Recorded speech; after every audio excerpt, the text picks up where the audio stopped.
It's time for this week's episode of Brandon Sports Talk, featuring in-depth interviews from those who are trending in the world of athletics.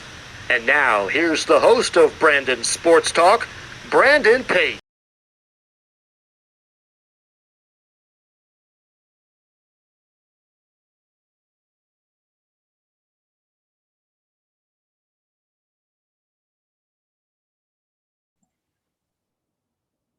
Welcome back to Brandon Sports Talk. In today's episode, I have the privilege to interview the OL Region Associate General Manager, Santiago Agu. How are you doing today? Hey, how are you? Thanks for having me here, Brandon. I'm doing good. Can you talk about how you knew that you wanted to work in professional sports? Yeah, absolutely. I wanted to work in professional sports because when I was a little kid, I loved soccer. I was born and grew up with a soccer ball always next to my feet. So I found my passion and my love for it. Unfortunately, I wasn't good enough to be a professional athlete, but I found on myself that I could do the sport more through the administrative way and through working in professional sports, what the sport has given to me. So that's why I pretty much wanted to work in professional sports, and that's how I found out since I was born. What was it like working as the operation coordinator for Region FC? It was a good start on my career. I think I had the possibility to learn about all the different areas of the organization. Since I did match day, I had to work with ticketing, I had to work with marketing, with sponsorships. So that gave me a good um, understanding of how a team or a soccer team works like.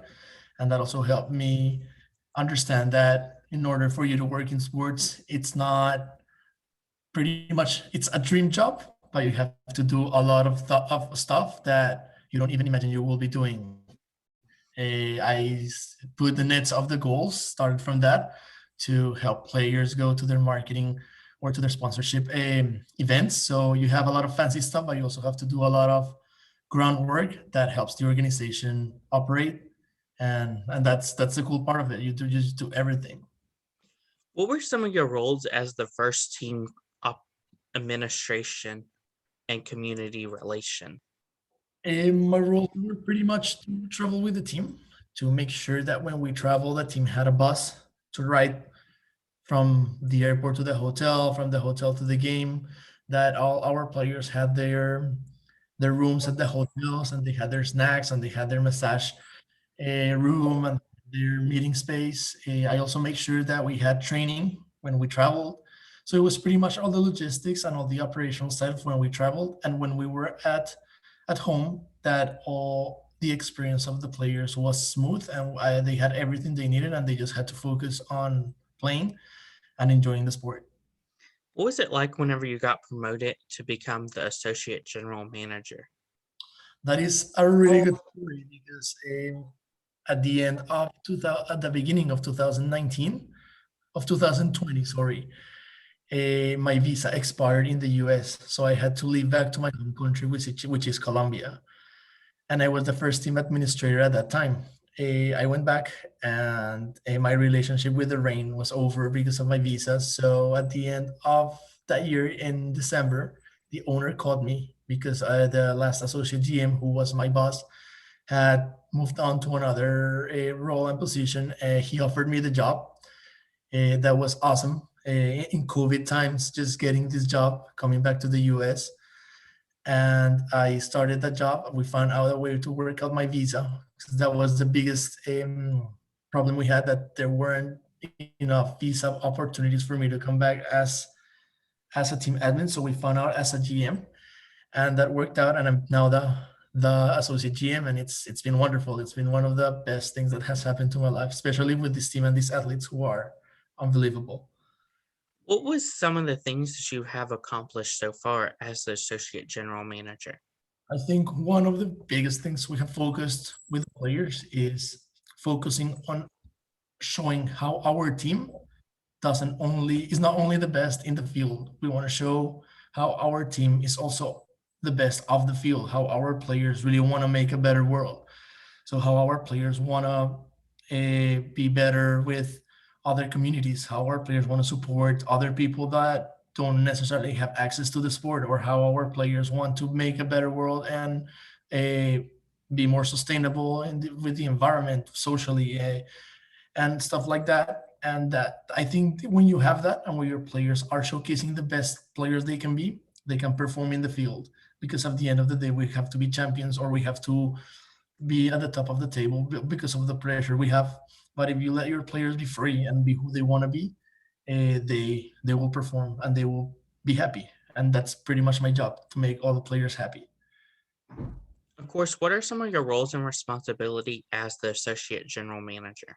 I think what yeah, my biggest role is to give the best experience that a player or a staff member can have. I think from a leadership perspective is to have our staff happy, to give them room for improvement every day. I think as an associate manager, it's more of leadership and showcasing that people can grow. And I try to do that with my team. I have two excellent people in my team, and we're gonna have a third one. So this is growth. I want them to grow. I want them to show them that they can have a career in sports. I want to show them that they can have a tough work, but at the end of the day, they're going to be happy and they're going to realize that what they did was worth it. With the players, it's just making sure that they have everything they need, that they just need to play, that everything that we have around the team is for them, and they can take advantage of all the resources they give them and be the liaison between the business and the sporting side. So pretty much that's an important side, because I have to make sure that our players commit to the commercial side of the organization, and the commercial side of the organization respects our players and don't commercialize way too much them, because they have to focus more on playing and performing. So that's pretty much it. It's a lot of things, and it's more about a leadership side right now than the like the operative or tactical side. Can you talk about, of course, a typical game day and what that was like? Yeah, yeah, totally. I can tell you both home and away. Right now, we're away. We're at Washington D.C. We've been on a long road trip, so I'll tell you what was my game day when we were at Louisville a couple of days ago. I usually wake up and I try to help with whatever my team needs. So, for example, I go earlier to the stadium to help set up. I think as a general manager, it's interesting that you go and set up the locker room of your players. I just enjoy it. I just think I need to be part of everyone on game day, helping with snacks if I have to, like helping with balls if I have to, helping with the locker room if I have to, and be there. Because I think staff are a big support for our players. So I help set up the locker room. We put music in the locker room, help wait for players to arrive, and then I just make sure that everything goes smoothly. That if I'm needed to help, I can help. Unfortunately, I'm not able to be in the bench, so I just go with our non-rostered players and sit down with them. I leave the game as another fan, so I scream, I get crazy when we score, I celebrate always respectfully with the opponent, but I'm a Latin person, so I live with passion a lot, soccer, and that's I think my plus, and what has me here. Just live the sport with all the love and all the passion that I can have. And then on game day, when we're at home, I usually arrive a couple of hours early and help with whatever it's needed. We have to set up the other team's locker. We have to set up the referee's locker. So if my people need me to help them, I go and help them. I usually is just sit down and make sure that everything is okay, that everything is in place, and then the players have all they need.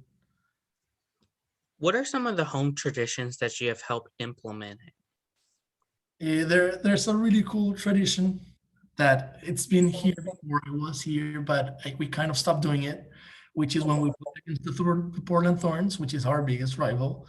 We bring a bouquet of roses because they are the thorns, and we just put it in our locker room and leave it there so our players see that we're going to face them, and that facing them is not just facing any other team, that we have to beat them because it's the pride and it's the biggest rivalry, and it's just the game we really need to win.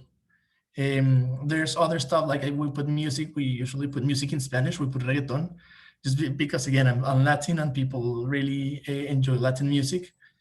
I personally usually put the same shirt whenever we win. So if we win, I put the same shirt for the next game. And also I don't shave. So as you see me, I have both full of beard because it's been a while since we haven't lost. So the next time we lose, I'll shave myself. And I've also promised our players that if we win the championship, they can shave my head. So it's traditions that I put for myself and I help them put. Our coach has a lot of traditions. She likes Fanta. She needs to have green tea with milk before every game. If we win, she does her own laundry. So each person has their own traditions, and the players have a lot of traditions as well. But as a club, I just think the biggest one is the roses against when we play Portland. Can you talk about, of course, playing in the NWSL and what that's like? It is really interesting. I think it is top women's soccer in the world, top soccer in the world, the best athletes in the world. We have you get to see top level, and you get to see a lot of competition. I think the plus that the NWSL has is that you never know who's gonna win. There's 10 teams at this point. The league there's like 4 points between the third one and the eighth one. So it's really competitive, really tight. If you go to other leagues around the world, you always know that there's 2 or 3 teams that are going to win. As an example, in Spain, you always know that Barcelona or Atletico de Madrid are going to win in the women's side. So just leaving that suspense makes it so interesting, and just having the best players in the world in this environment, and players who have are such leaders. They don't like, again, like I said before, players that don't fight only inside the field but outside the field for their rights is something really inspiring for me as a man. It's really inspiring to learn so much from women and to be able to understand that their leadership is really needed in this world, and it's really needed for men to understand and to learn from. Of course, as an associate general manager, what is it like when you travel the road to North Carolina Courage and Orlando Pride? It's far. It's really far. It's it depends. For example, this year when we went to Orlando, we had to stop before in Chicago, so we had to go to make a long week trip, stopping in Chicago and then to Orlando. I personally going to Orlando because it's 3.5 hours from Colombia, so my family comes and visits when we play there. But it's a totally different environment, different weather, long trip. So we have to make sure that our players recover, that our players are understand like all the different variables that we have to face when we go there, which is the heat, the humidity, and all, like just being far from home. And those are the biggest things. What is something that you learn now that you didn't know before becoming a associate general manager in the NWSL?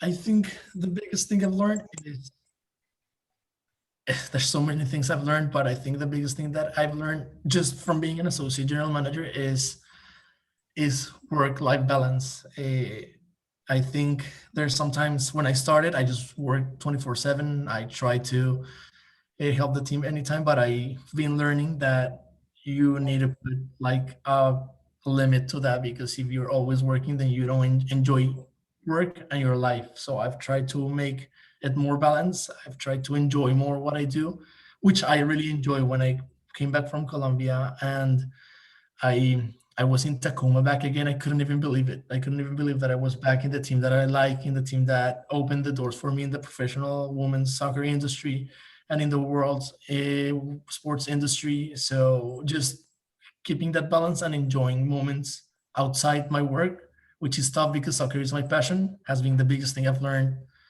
as an associate general manager. What advice would you give somebody looking to become an associate general manager on the professional sports level, whether it's going into the NWSL or the MLS?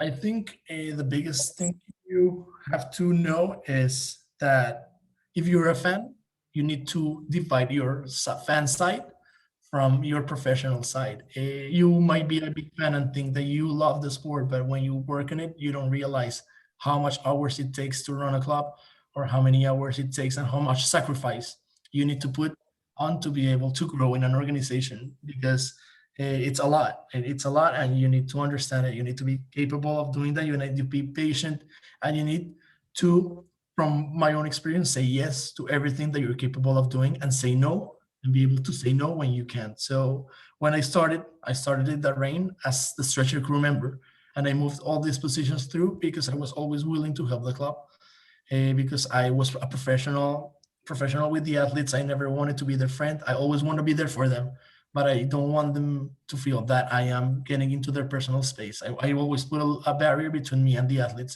And I think that's one of the biggest advices I can give to everyone. Just understand that players are, well, you have to be there for players, but you need to not try to be their friend or their closest person, because that can be bad for the future and for the relationship with that person, with the club, and with the players. Of course, can you talk about how you balance work life and family life? Yeah, it's interesting because all my family is in Colombia, so I usually just use my phone and call them. I am really close with my family, so I call my parents every day and see how they're doing. It can be a 1 minute phone call, or it can be a 30-minute phone call, depending on my time.